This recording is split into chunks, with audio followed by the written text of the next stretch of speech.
16 ans, je pense.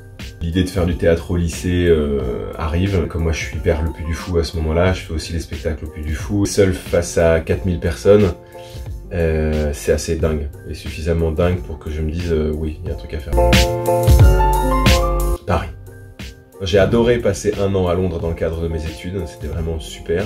J'y suis retourné un week-end, là, récemment, et je me verrais pas y vivre aujourd'hui, voilà, en famille et tout ça. Donc non, Paris, Paris j'aime bien.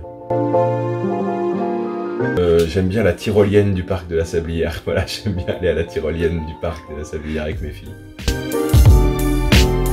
D'une certaine manière, c'est un one-man show sur la PMA, et en même temps, pas que. On est au cœur d'une fécondation in vitro vue du point de vue de l'homme, mais ça permet, en étant là-dessus, de parler de tout plein d'autres choses, de comment on se construit, comment on était à une époque et comment on devient, c'est un peu les moments de bilan, etc.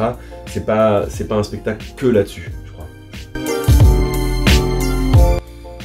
Au moment où on me dit mon nom, je me dis, bon, il va falloir aller parler. Et comme Jacques Weber venait juste de faire un discours suite à son Molière d'honneur, c'était quand même assez impressionnant. Grande émotion, une grande joie en fait. C'était vraiment très joyeux, à la fois forcément pour moi, mais aussi pour toute l'équipe, pour ma femme aussi.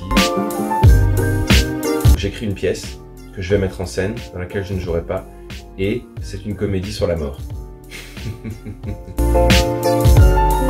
J'avais déjà travaillé avec Philippe de Chauvron, le réalisateur. Il y avait une journée de tournage et donc Philippe m'a appelé, il m'a dit il y a un rôle pour toi, voilà, c'est pas très gros mais est-ce que tu as envie de le faire? Et je trouvais ça très rigolo aussi, et c'est un type adorable.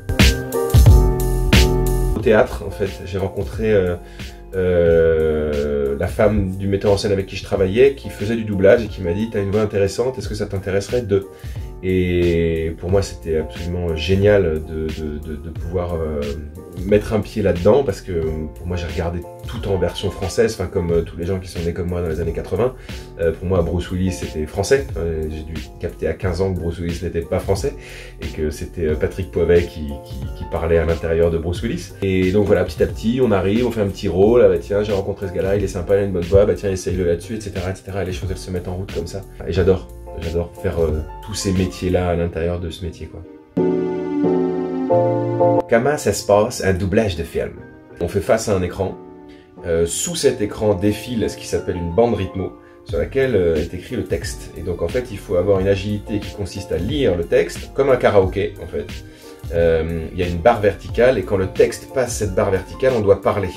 Et donc il y a des gens qui vont bosser en amont pour vérifier que quand la personne fait des B, des P et des M, donc là la bouche se ferme, donc il faut aussi qu'en français ça colle. Et évidemment il faut qu'il y ait la même longueur, on peut pas parler quand la personne a la bouche fermée, et il faut pas avoir fini avant, sinon on a ça et ça marche pas. Donc si la personne crie, si la personne bouge, il faut, on est statique, mais il faut quand même produire du mouvement, c'est hyper ludique.